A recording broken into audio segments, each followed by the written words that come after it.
Yeah, John, for USC, we're off half day Friday, or we're half day Friday, and then we're off until the third.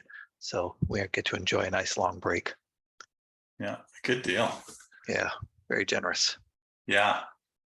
And you're doing some new stuff over there too this year, right? So as service management related? Yeah.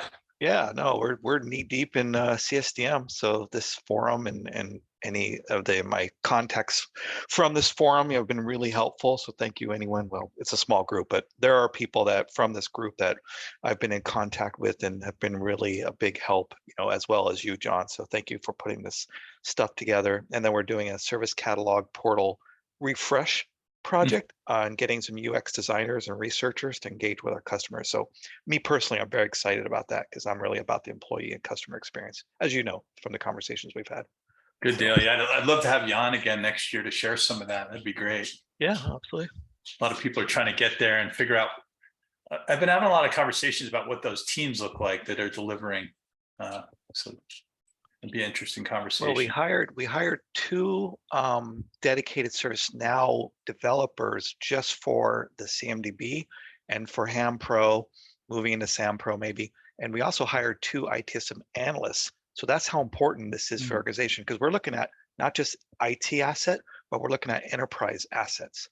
Oh, excellent. So, yeah. And that's kind of phased down the road, but that's where we want to go.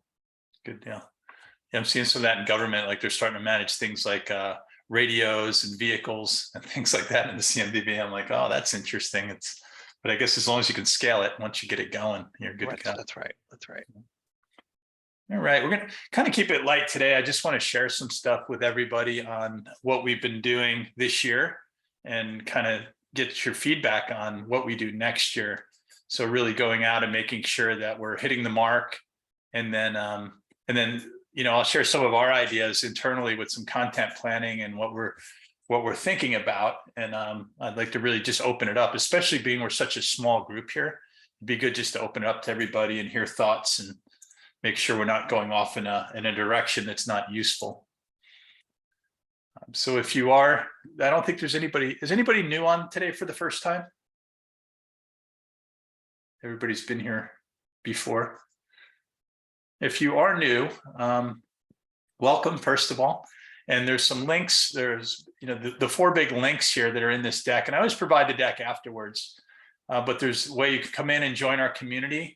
And that's where we share any content. So whether we're building code or you're just getting a deck, I think that's mostly this year. What's been useful is, hey, there's this slide that's really, really useful for communicating out how we do something to a different team to kind of bring them on board. Have the YouTube channel. And then we also have the link that most of you found because you're here today, but the registration link for Zoom, it's now a static link. And this used to annoy a lot of people in the group where every week they'd have to find out what's the link to today's meeting. So what we did is marketing helped us out, and we now have a static link. There's also a shared instance. And one of the things I have to do for next year, I think, is work on that shared instance. It's a little bit slow right now because a lot of people went in and did things on it. But we want to enable that. So we want to, if it's a sandbox and somebody did something that's slowing it down, we should be able to recover from that and kind of maintain it. So you can get onto that shared instance now, but just it is a little slow. And I think Mitch, you sent me a few notes on that. So those are all the things that we provide as part of the forum. And our vision here is we used to be all about the digital service part, but we want to look more broadly. And we made that decision earlier this year that we want to really look at digital transformation in general. And it's a lot about the data model, but it's also around the operating model, right? How all these things come together that kind of give you the nuts and bolts to do that transformation. So our mission here is to give our members that ability and to understand what other members are doing so that they can drive that within their organizations. And then we're going to share as much as we can. Like I said, a lot of times the sharing, mostly this year, it hasn't been a ton of code, but it's more around the, how did you do this or how did you do that? Doing little demos here, which we'll talk about some of the demos and some of the ones that we've had contributors for. So it is my whole team now. So I used to do this on my own when USC and UC Davis were the first two people that we actually had on a call. So those were the first two members that we had. And so now it's grown quite a bit. So the team does help me manage it, which is great. So at one point we talked about maybe getting a committee going, sort of like some of the other snugs do. Hey, Peter. And Want to say hi? hello. I got your picture in here later, so everybody will see Peter again. And then we are keeping these as bi-weekly meetings, hour-long meetings.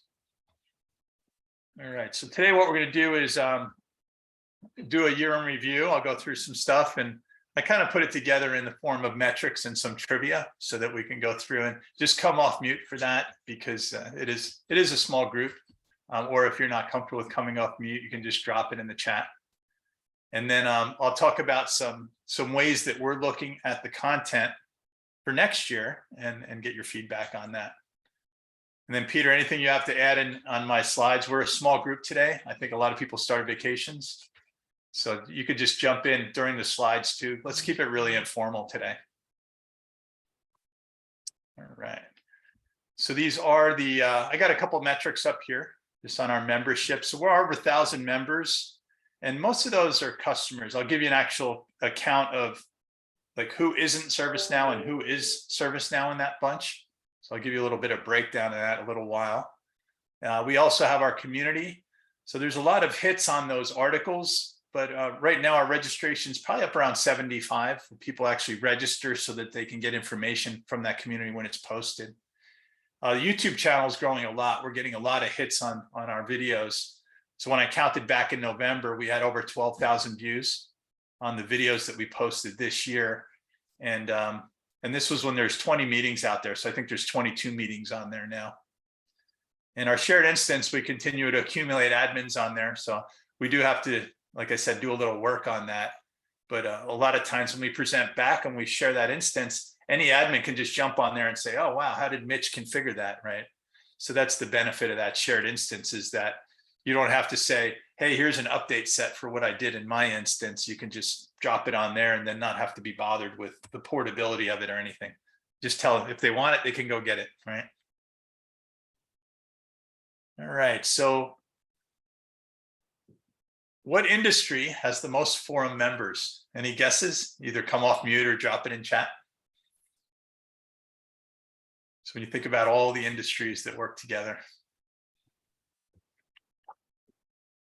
Any guesses here? I want to say manufacturing, but my gut is we don't track that yet. Yeah, we do have manufacturing in the track list. I'll show you the track list. I'm going to say higher ed. Oh, sorry. Go ahead, Patty. I think education, since you started a lot in that. Ding, ding, ding, ding. Yeah. Yeah, so education is still our biggest industry that we have on here. So and it was 100% for the first year and a half was higher ed, right? Because that's where I covered at the time. So we are still about 35%. At the beginning of the year, we were just over 50% higher ed. So we're starting to get a little more diversified, and I'll show you some metrics on that in a little bit. All right. Which ServiceNow account has the most members? Any guesses? State of Michigan. They're up there. I saw them in the top few. It is higher ed also. UC Davis has 15 people that have been on our list and haven't been asked to be removed yet. I don't know if there's anybody from UC Davis on today, but they're still the top one. And I think second might be the state of Montana right now. All right, which state after California has the most forum members? And this is all of the companies in a state. I'm going to say Montana just because you said Montana. Any other guesses? All right, we'll go for We're going New York. New York, Texas. Texas. Yeah, Oh, Texas, that was going to be my guess. Everything's bigger in Texas. there you go. Except for Alaska. Alaska's bigger than Texas. Oh, not if you live in Texas, everything. They'll tell you if you go to Alaska, they'll tell you Texas always says we're the biggest, but we've got them beat by miles. So I believe that. So in that list of top 20, when we look at these regional groupings, I do it at the state level. If we go down to like 22 and 23, we have Ontario, Canada, and Dublin, Ireland in there. So we are starting to get some more of those, outside the United States. It's pretty inconvenient for time though. So, we do have contributors from there, and Germany, I think, is down the list a little bit. So we are starting to get some members and even some presenters from those different regions. So some of the guys that presented on our forum for the CSDM implementers, they were from the Netherlands. So we are getting spread out a little more. So here's some of the more detailed. I still don't have a good idea here. This is really useful for I think most of the people still land in this area, kind of IT operations and then service management, developers and architects. But I think we are starting to get some enterprise architects in here, and not just the solution and app architects that we had on pretty early. And then also some people from the PMO or SMO, and then even some CIOs and CTOs that we've had on from time to time, depending on the content. So it's been nice that was part of the goal that we talked about last year when we did this same meeting and we talked about content, was how do we be more inclusive in all the people that are looking at service management, right? Instead of, I think a lot of us felt pretty pocketed, like it was, I'm trying to do the CSDM in a bubble and I'm trying to push it out to everybody. And I'm kind of clapping with one hand because I don't have a lot of support outside of what I'm doing. And then like Mitch, you're perfect evidence there at USC, right? Where, you've been pushing the CSDM for years and now it's finally gaining traction, right? Like all the way up to the C-levels know what we're doing and why we're doing it and looking to build the operating model around it. So I think we're starting to get more here. But when I talk about the content later, we'll talk about some ideas we have to get there. Okay, so here's some of the other industries. And some people looked at this list and are like, wow, why do you have those separate? Like some of these, I probably don't do the best job. I've been doing this manually. So I probably don't do the best job consolidating these, but maybe if I have, Peter, Rachel, everybody look at this, maybe we can kind of work on that a little bit for next time. Yeah, especially as we're going to verticalized markets next year, I think it would be really nice if we separated that out to match, where we vertically going, and then, maybe subcomponents underneath that.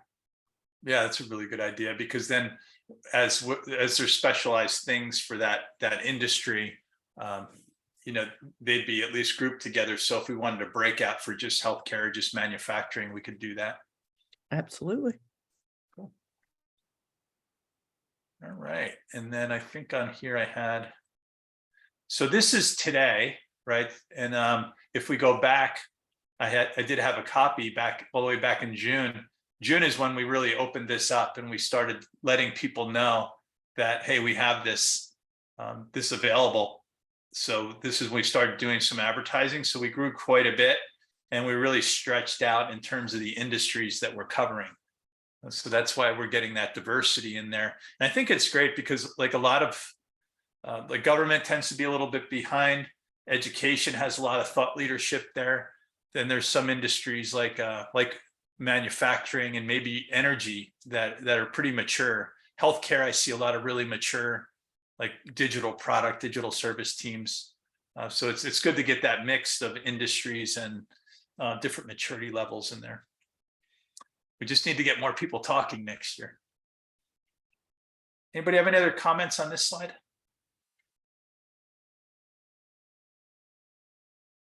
Okay, and there's our regional distribution too. So it was all California for the first 2 years, I would say, or at least like 95% California. So just like we're diversifying from education a little bit more, there's some diversification regionally there.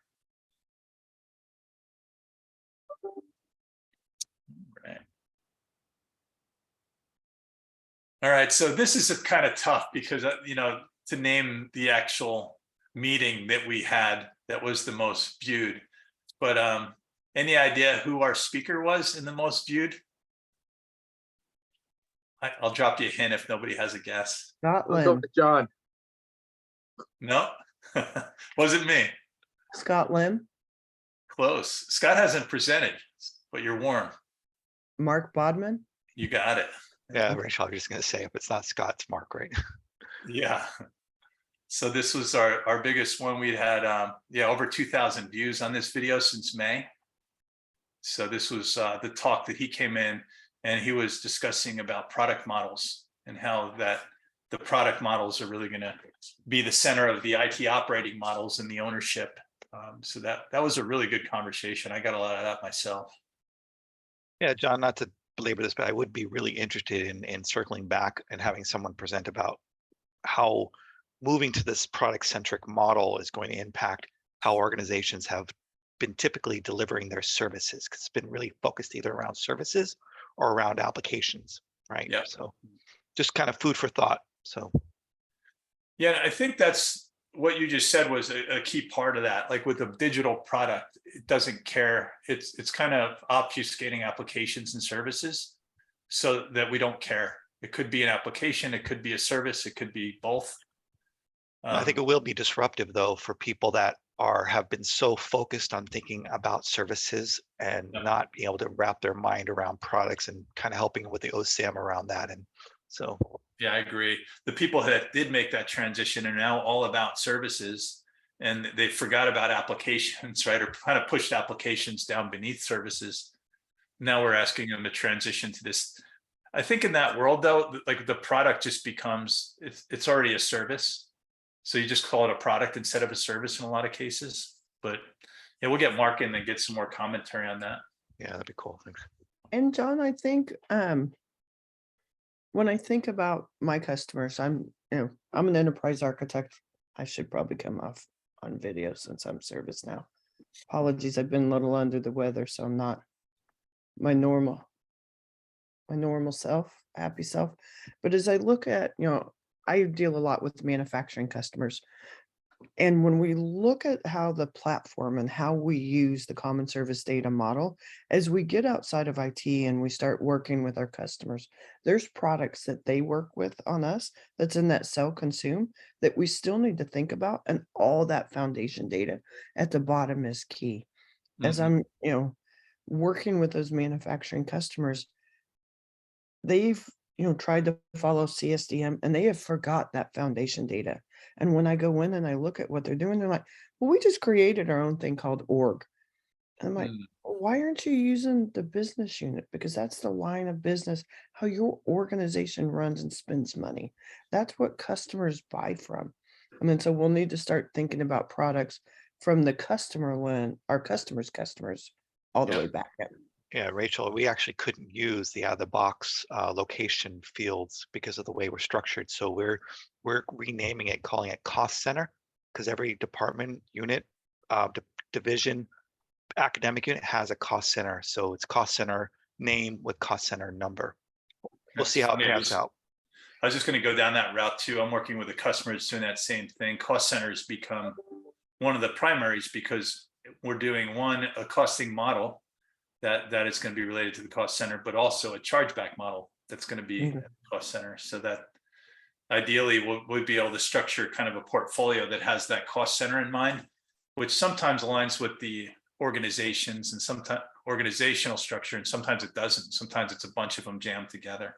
That's right. And that's where a lot of my customers, I do business unit as a child of company with cost center, because every line of business is accountable for something: people, technology, equipment, whatever it is. And then the location just becomes a subset of that, because you might have at one location 5 cost centers. Yeah.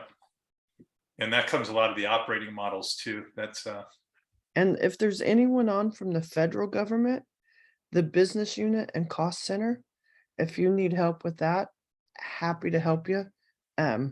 I found a way to be able to pull from the not Department of Justice, that's for the security modeling, from the US Department of Agriculture. They have a financial services that they give every government agency an accounting number, and it's 16 digits that you can break down and build your whole company and line of business model with. Sweet. It was magic. It was like Christmas for me this time last year when I figured that out. Good deal. All right, so I'll go through and review what we've had this year. So this way I'll kind of put everybody in the right frame of mind for what we might do next year. But we did have in the beginning of the year, we had a bunch of architects on. So Peter came over from Inspy, Craig and Janet came over from Esri, and we're able to share what they're doing on the enterprise architect front with the platform. So Peter, Inspy has a tool that they use for enterprise architects. So they were able to show that. And that's in our shared instance too. So sometimes I demo that as well. And I think even Lou from San Diego came on and demoed some of the pre-Lucy product he's using from Inspy to build his models. Then we had Martin and Aaron from our risk team come in, and Andreas from Centura Health came and presented on how to use the model for doing risk. And I think on this one too, I think they also talked about DR, so cyber resilience all around. So it was interesting conversation, because he's coming, like, everybody builds that CSDM for a different reason. That's why it's so hard a lot of times, right? As people are looking at it through so many different lenses. So a lot of us are familiar, like my area of comfort, of course, is around the operational stuff, the incident problem change, right? But he's looking at more of risk and vulnerabilities and security incidents. So it was an interesting conversation, because it's slightly different way of thinking about the structure that he comes at it from. And then we talked about modeling and object storage. So this is, we had Kaiser on talk about this and what they were doing and how they were creating some of their services and the destinations that you talked about in the core model before, Rachel. So they were a great conversation on that one. This one, Cassandra came on, and she's from El Paso County. She came on and she talked about, one, how she did her service mapping. So here's all the infrastructure, it's mapped to that central service. And then on top of the service mapping, she also talked about a very, the high level view in DPM, like how are we enabling reports with these data models, which I thought was a really good tie-in, because we get so caught up in the infrastructure and it's hard to walk back to that service, to that point of value. And she did that for us in that presentation. I thought that was really good. Then we had the Esri team come in and talk about, I've been working on this personally, and I hope we talk more about this next year, but it's when you're actually providing a service for somebody that owns so much property, like a university or like higher ed or even energy and utilities. I talked to a manufacturing company, to your point before, Rachel, that had 350 facilities, 350 different plants. And this becomes really important, is that geographical component of where you're rendering the service. So whether it's inside of a plant and it's behind, hey, it's the drill press behind this lathe on the factory floor, or it's in City Hall on the 4th floor in this cubicle, right? So that I think that geographical, that GIS component together with the service delivery is super powerful. And I don't think we've done enough to combine those things together. So there's usually a GIS department and a service delivery department that work independently, but they haven't really come together to do, both. I think that's going to be huge as we get outside of IT. I see that in manufacturing, as you've mentioned. If I look in the federal space and where did they do things at, things you see on the news, imagine being able to put that geographical in. I mean, a picture, we always say a picture's worth 1,000 words. That one blew me away. Yeah. The other part about that too, Rachel, is, and I think this is what Mitch was talking about before. Like, let's say you want to enable people to do work. We'll just take USC, for example, right? We want to enable somebody to go up and fix a water fountain on the 3rd floor of the medical building, right? The medical center. So what you have to do is if you have a map, and a lot of people do have their indoors maps built in their Esri data set, and you click on that water fountain, when you click on that water fountain on that geographical component, it has the water fountain description. Basically, it has the asset record, regardless of where that asset comes from. And it also has the geographic location. So with those two things, you can create a work order, and you can populate the description of the water fountain in the work order text, or you can dynamically create that in ServiceNow if you want to do it that way. So it gives you a huge extension in terms of using the data layers from Esri to create tickets, more smarter tickets, I guess you'd say. Yeah, John, when I was at Cal State Fullerton, we were geotagging the various buildings and trash cans and things that we were doing this when Pokemon Go was really, really popular. Seriously, we have to accommodate our students' current needs, right? And it was, Yeah. being able to facilitate doing Pokemon Go, on campus. So yeah. I remember you use it told me for other about reasons that. as well. We're doing our PMO workshop out there. Yeah. Oh, you are? Okay. No, I remember Wait, we were talking about when you were doing it. Right. Yes. I we remember. had Simon Grace out there together, and we did that workshop. That was That's right. yeah, Long time I think ago. it was popular back then.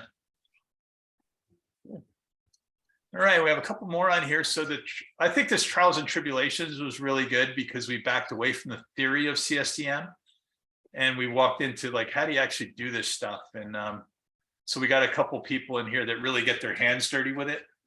Jay from our, he's doing it at ServiceNow, so he's really pressed to make sure he gets it right. We can't do it right in ServiceNow. We can't do it right anywhere, right? So he came in and said, this is how we operate in ServiceNow. And then we had some others, David, Barry, and Eric came in from the field service side. And Akash, I think, too, is on our internal team. So we got a good mix there in those two different meetings. So we ran this in 2 sessions and got a good mix from people that are hands-on with these models. Okay, and then wrapping up here in the last 2. So application portfolio rationalization, Michelle came in, and that was more of an EA session, right? Like, how do I look at that big portfolio and say, how do I get smarter now that I know the services we're delivering? How do I get smarter about rationalizing this huge application portfolio I have? So I've run into some that, especially at the municipality level, where we've got 4,000 applications, and you could probably cut that in half and still do everything, deliver every service you're delivering already. So I think that was a really good way to approach that, using some standards and then also some things that are not so standard. And then we had Dan. Dan is a guy that I work with on the open group. So I'm sitting in the open group with Mark Bodman and Dan. We're writing some papers. So right now we're writing a paper that's describing the interaction between an EA and a digital product manager. And hopefully we'll have that out next year.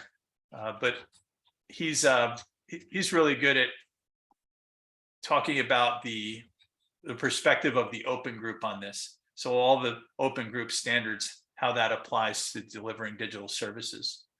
And then Mark, a lot of what we're doing for the common service data model is based on that IT for IT standard, or some of the open group standards.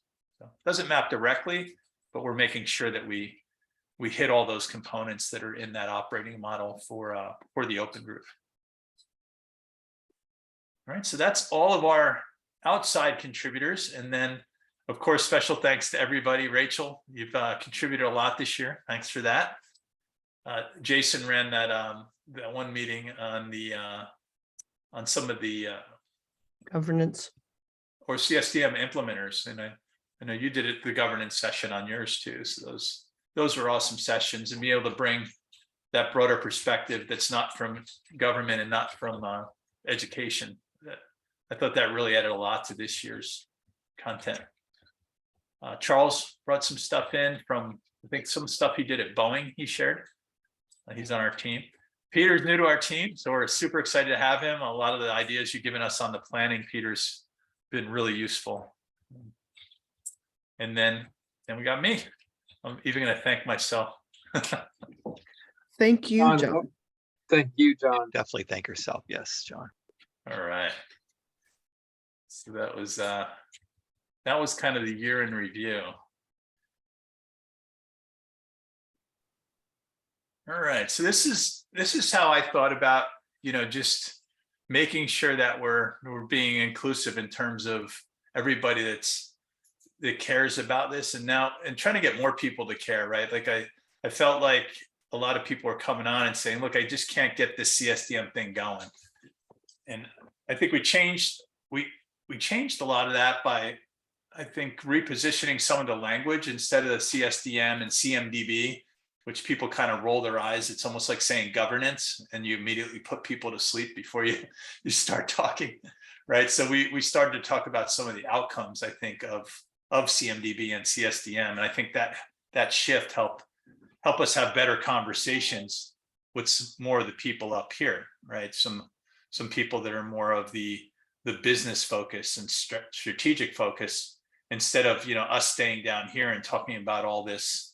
How do we build models for this and that, and how do we do service desk stuff? So we still wanted to stay here, right? Because this is in the enabling area, but we wanted to also be able to share what we're doing with these other quadrants of people, right? And so what I did, we put it on initially, and of course a lot of my stuff landed down here. So what I did is I took every meeting we had and I classified it by how tactical versus strategic I thought it was, and how technology focused versus business focused I thought it was, right? So laying that, and it's just my view right now on like analyzing the content and being on every meeting. I was able to take our meetings from this year and kind of put it on that graph. So if you look at it now, instead of ending up all down here, we did push right a little bit, right? So we had more meetings land here as we talked about portfolios, and we talked about bigger things than just CMDB and CMDB alignment. Like last year we were real heavy down here, but what we didn't do, which I wanted to do this year, is kind of push up here a little bit more. Like, how do we talk about, instead of just IT services, how do we talk to some department leaders, right, about how do we get those? And I put them up here. I think that's the right place, where they're very focused on their line of business explicitly, right? And they're not as much focused on the strategy, but more tactically or focused on their specific line of business instead of kind of the enterprise strategy. So I think up here, I didn't really see anything where we came in and specifically like, hey, HR manager, CHRO, how do you get value from doing structured service delivery? And I think that's going to be huge. As I've talked to some of our BUs that, sell customer workflows, employee workflows, things like that, I've asked them to start thinking about, the data model and why is that important? We use HR, there's case management, but then there's everything else, all those other moments in life that matter, onboarding, offboarding, you get married, you have a baby, all of you retire one day. That's actually in my vision somewhere out there now. Those are all things that are important to employees and customers. So I'm excited about that, John, that you've thought it that way. Cool. So any ideas? Does anybody have any ideas for content up here? Rachel, if you had any, like, should we get a CHRO that's looking at this in there? Or? John, I one thought that came to mind when you want to be specific to an audience, right? You're narrowing your focus is making sure we extend the invitation to the right folks on the call, or to join the call, right? So demographing the market, like our current members say, in your organization, can you bring people to this? We're hosting this bi-monthly meeting. Can you bring these people to this event that they're going to appreciate, right? Yeah. And maybe if we get a speaker there or something, we get somebody that is in procurement that's using service delivery to do better procurement, or we get somebody from HR. Imagine we brought in our own now people to do that. That's a start. Yeah. So maybe we can target some content there. Hey, we've got our Ask Us Anything with our P4 coming up. I'm going to put that on there. Asking us to help us. So, and Mitchell, just to follow up on that, if we were going to do one of these areas, how much lead time would you need it in terms of, forwarding and making sure that they were available to do this, right? We've been planning 2 months out? Is that enough time? Do you need more time? That's a great question. I think it depends if it's within if it's within, you have a sphere of control and your sphere of influence, right? I think if it's people you work with every day within your department, it's probably a lot easier to ask. They trust you. They're like, yeah, okay, Mitch invited me, I'll go. For people that maybe are kind of like ancillary or outside of your sphere of control, especially like in higher ed, if I'm trying to bring in an HR colleague, right? I maybe work with them once a month. It might be a harder sell. So John, that appeal, like, well, an HR professional is going to be talking about how they've implemented, enterprise service management, whatever the case may be. But to try to answer your question, probably you're going to need at least a month. So, And I'm but thinking, it's an Peter experiment. and John, if we pick, let's say, one a quarter, we bring in HR, legal, marketing, supply chain. I'm just, picking 4 things. Mhm. That way we could plan that out throughout the year, just like we do from a marketing event. And where there's snugs, ServiceNow user groups or knowledge or anything like that, we can just plug that in and help people get the excitement of why it's there. Mhm. And One Rachel, more comment. go ahead. Oh, I was just say one more comment, John. I think a lot of my colleagues, I've talked to a lot of people in higher ed. The one thing I do see gaining traction more and more is HR extending service management out to HR. If that's Mhm. one department you want to start focusing on, at least that's what I've seen in my experience.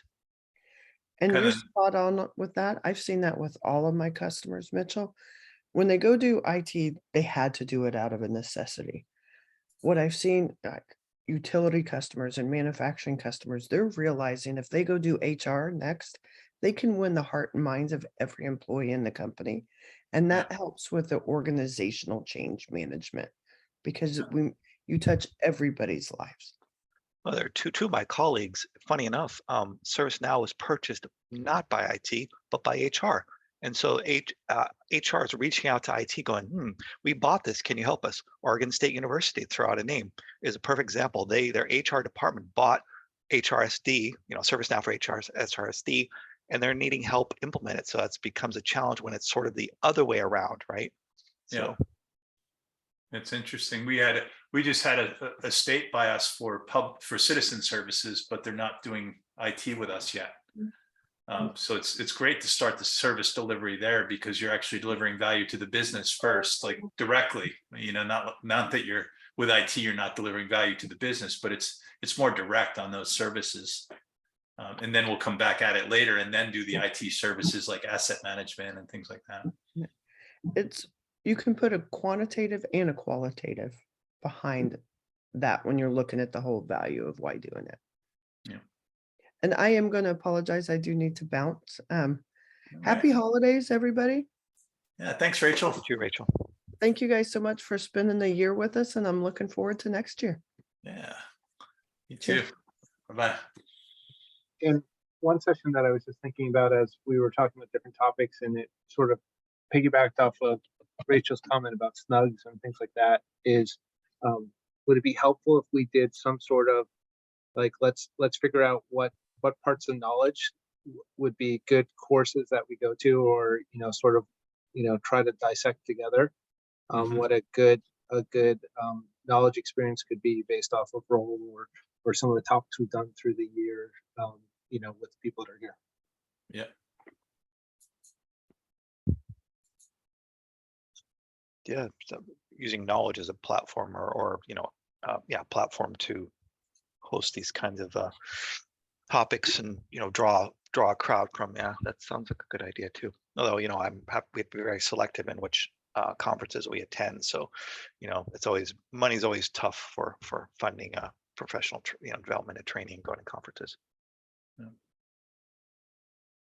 Are you talking about knowledge, like presenting as a group at Knowledge, Peter? I was even thinking before, like once the schedule comes out, that we just walk through what classes or what tracks? sessions and tracks would be good to go through, because I'm sure there's going to be competing things and just getting perspective on it.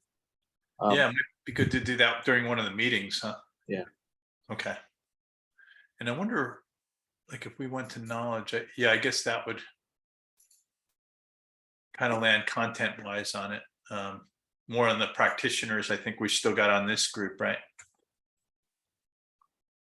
What's interesting from here last year is we hit a lot up here, like in the portfolios and EA vetting and stuff like that. So as we got more EAs on the call, or we went more to that architecture direction, we did push right a lot. You know, especially around, we did a lot of organizational stuff this year. So the organizational and the portfolio alignment, I think. So I wonder, track wise, if a lot of the on that, like running your business instead of, you know, we don't want to do an HR demo here because there's plenty of places to go for that with big groups of HR people. But we want to talk about, you know, how the service management enables that HR from a kind of a data and a structural perspective. So it's kind of a different angle coming at it, right? Like, how does IT partner with those functional components? Oh, and it's platform owner versus functional owner, right? Yeah. So governance and operations around those type of things. Yeah, kind of service portfolio or digital product owner of an HR product, right? Or an HR. Is that how you're looking at that at USC, Mitch? Is that those functional owners, you actually have a product or a service portfolio called HR? So no, the only portfolios we defined are IT specific portfolios and then IT enabled business services. So from the business portfolio, so shared services, right? So a shared services portfolio and IT specific portfolio. But at USC, HR is not. HR has ServiceNow, but they are piggyback on our Provost office instance. So HR is being run out of our Provost office, and I'm assuming they have some sort of portfolio, HR portfolio defined within their instance of ServiceNow. And then there's probably an HR portfolio or a portfolio owner for the HR services that works directly with the platform owner to make sure that their HR services are up to date, published, you know, and measured, right? Yeah. I hope, right? So, you know, but of And course, so when we're looking at onboarding, that's going to cross into central IT as well. So there's a lot of opportunity to look at those workflows from end to end and how we fit into that. And that's part of the project I'm working on with Catalog and Portal, is do bundling of these more complex workflows that involve end-to-end business processes. Yeah. In some of the areas you did work outside of IT with, though, are your risk and security, right? So those might end up more up here if we get into those. Yeah, no, definitely. Our security is considered its own organization now, not reporting directly to IT, but to the provost or to the to the president. But they're very tied into IT. So yeah, that's a good candidate. It's interesting. So I might have misclassified that one from Andreas that I talked about, because his is down here, the cyber. That one that we talked about with the risk resilience right here, that might have been one up in that quadrant that I could have classified wrong, because that's more of the risk BU using the CSDM to deliver better risk practices, right? So that one might be the type of thing that we use to kind of do like position value, non-IT value, right? Well, yeah, because you can look at security risk, but risk is more comprehensive than just security, right? So, yeah. And that's what he was talking about actually too, like the risk of putting everything in one data center that's, you know, can get hit by a flood, right? Cool. So so as you start to think about content, so I like the idea here that we start maybe bringing in ServiceNow departments that are using it. I know the lady in security, and I don't know the people in HR, but we could maybe start there. Up here, I think up here, some of the times the CIOs came, like I had a couple CIOs in the one where we talked about to your point before, digital products. So some CIOs are looking at that digital product structure and how do we create like instead of that product management officer, like an SMO, they're very similar, right? It's just the structure that changed a little bit. Instead of just having services in buckets, you can have apps and services. But I think that's when we got some of the CIOs and even CTOs came in.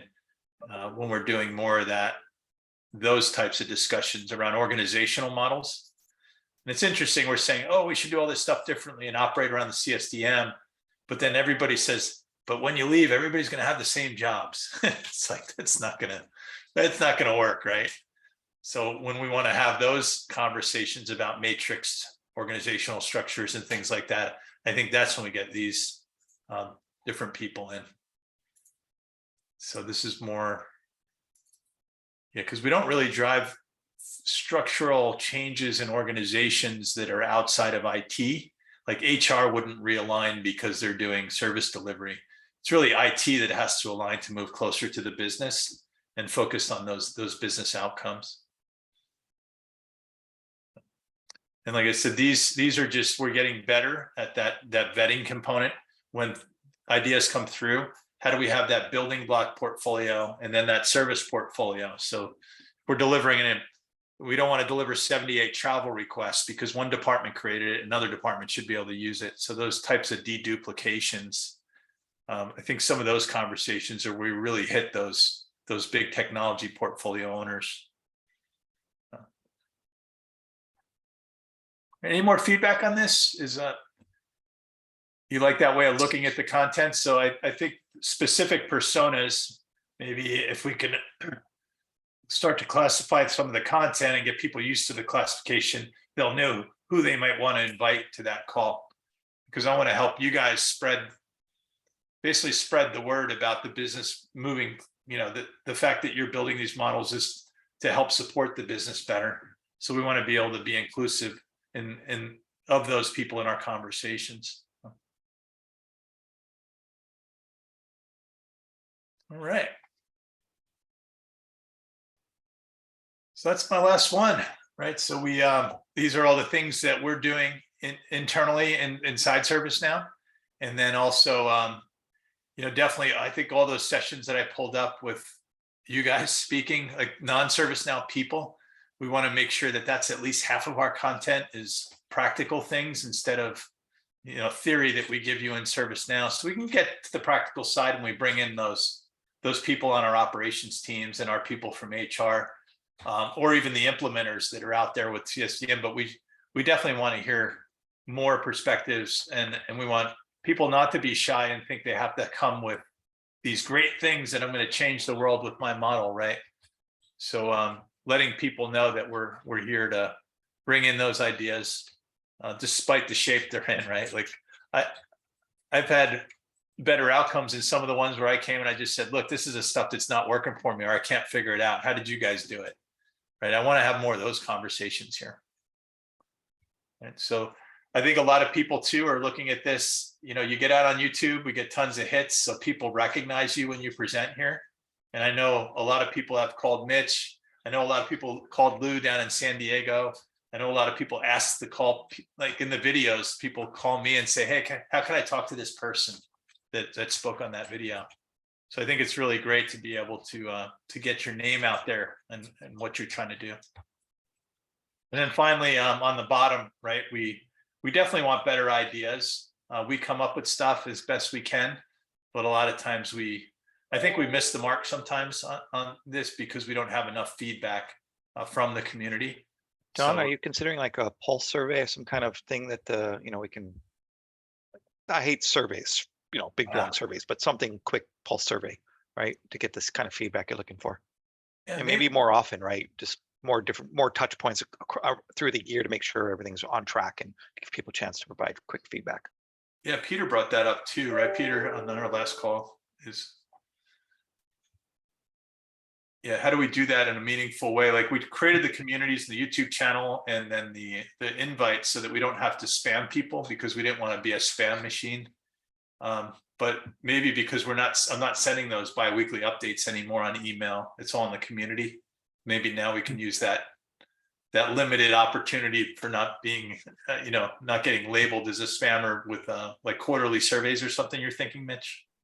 No, even like kind of those regular surveys are really sort of outdated from a customer experience perspective. It's more checking with people at the moment that you're engaging with them, right? So when you go to a website, something pops up that says, "Can you provide your feedback?" or was this a good experience? Maybe maybe something Zoom has that poll function, right? You know, in Got it. event.